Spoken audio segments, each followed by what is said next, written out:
South Africa, probably one of the most beautiful countries in the world to live in.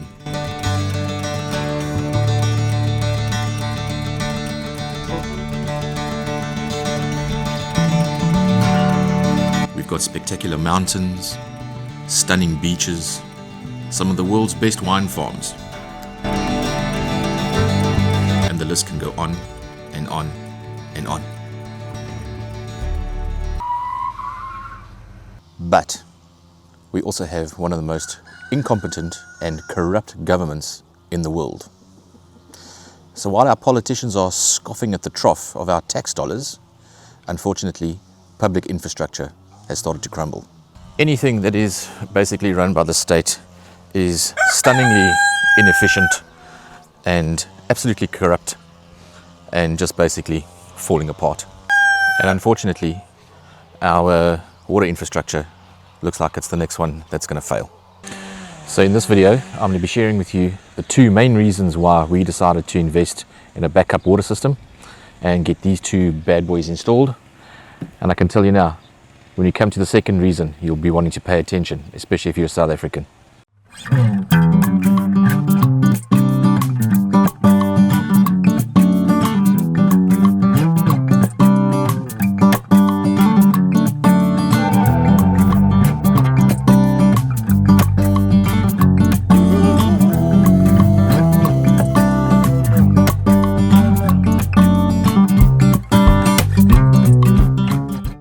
I think the first main reason why we wanted to get a backup water system was I've been coming across all these news articles from across South Africa. It doesn't matter what province you're in. You can be in KZN, you can be in the Western Cape, you can be in Gauteng, it doesn't matter. But it's all these news stories that are just coming out telling us about these water infrastructure failures, whether it be burst pipes or due to lack of maintenance, and communities just sitting without water for days on end. And as I say, I mean, it's across the country, it's not just any specific province. So I think at the end of the day, you know, are we sitting on a bit of a time bomb here, whereby the infrastructure is just going to get so bad at some stage where you're going to be opening up the tap and there's just going to be no water for an unknown period of time. Who knows? You know, I think that's the main reason why we got our tanks installed.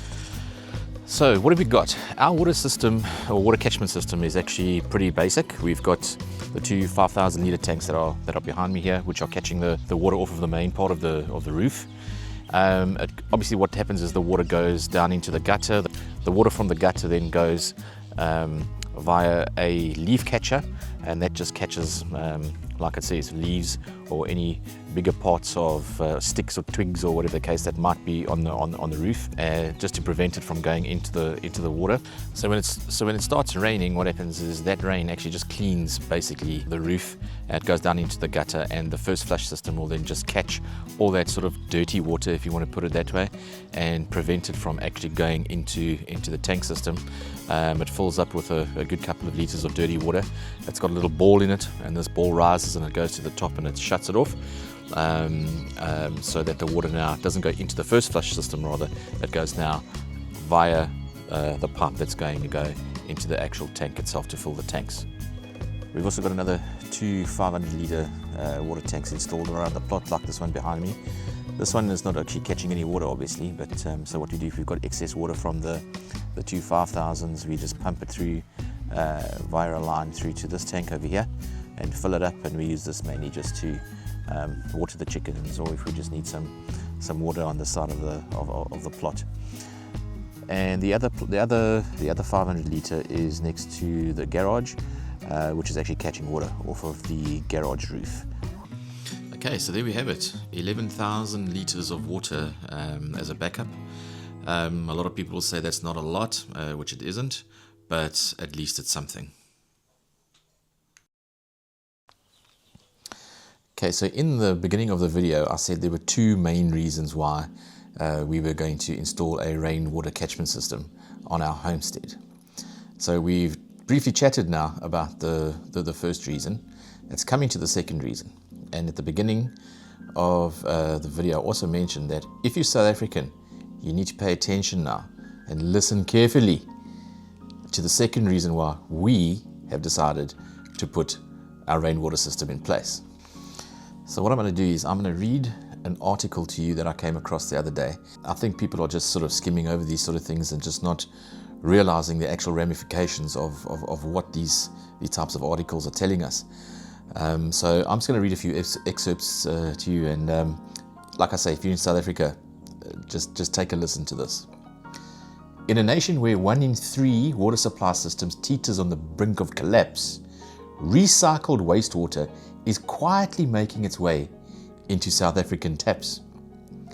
With only 23% of drinking water meeting chemical safety standards and nearly 90% of wastewater released untreated or partially treated into rivers and oceans, experts have warned that the country's crumbling infrastructure has already forced municipalities to turn to desperate measures, including toilet to tap reuse. Toilet to tap reuse.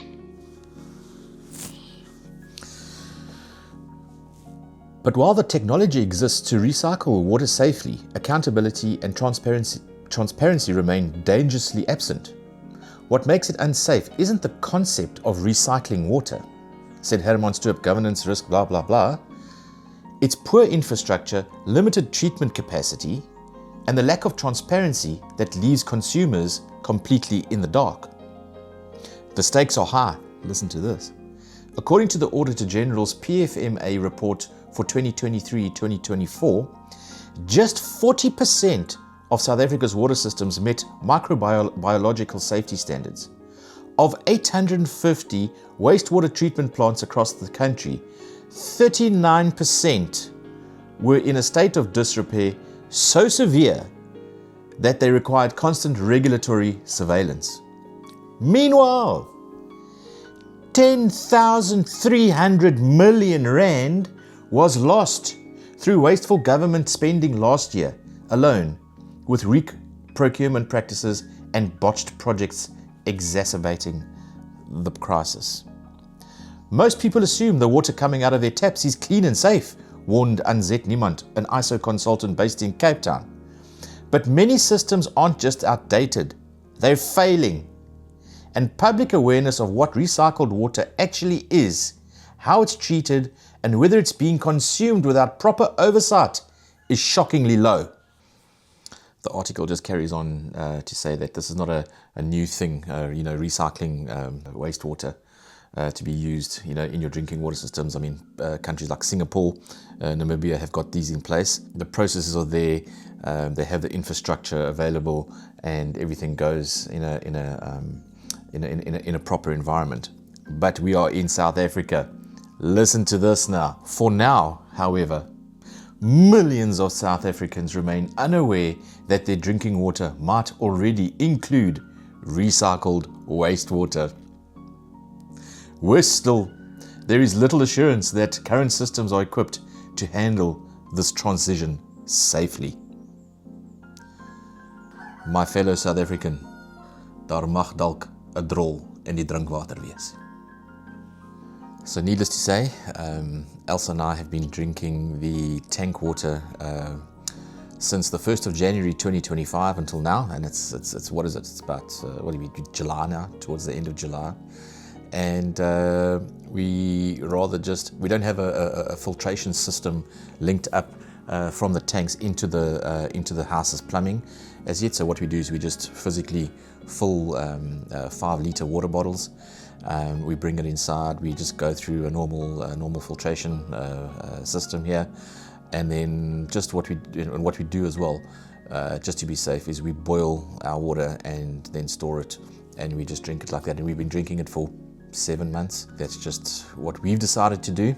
I think drinking tap water for us is just a little bit of a no-no at the moment. Having just read what we've read.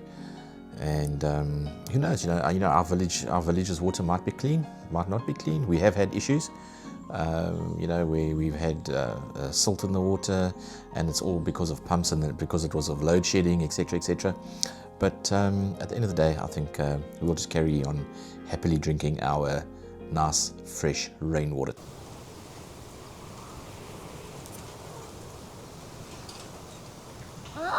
So there we go. That's the update from the homestead for now. Let me know in the comments, what do you think? Do you think I'm being a bit over the top here, OTT, or is it valid what we're busy doing on the homestead now, getting some backup water systems going? And what are you doing? You don't even have to have a homestead. I mean, what are you doing with your water? Are you drinking tap water, or do you buy water? Do you filter water? It'd be interesting to see and hear, what other South Africans basically are doing and how they're approaching their drinking water. Anyway, thanks very much for watching, and we'll catch you on the next one.